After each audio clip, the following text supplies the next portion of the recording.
Did you know a single system Verilog event can completely change your simulation behavior? And most engineers don't know the difference between dash single greater than operator and dash double greater than operator. In system Verilog, events are used to synchronize different processes.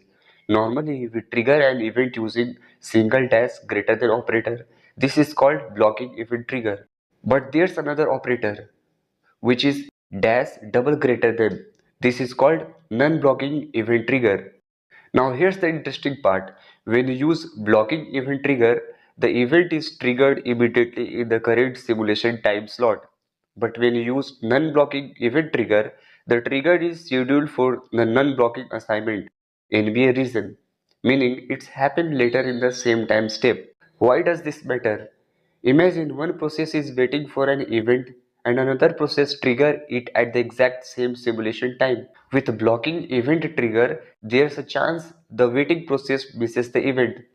But with non-blocking event trigger, the event is scheduled later, giving waiting processes a chance to become active first. Here's the example. Think of it like this.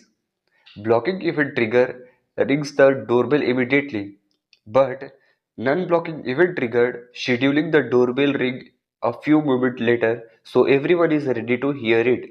That's why many verification engineers prefer non-blocking event trigger for safer synchronization in complex test benches.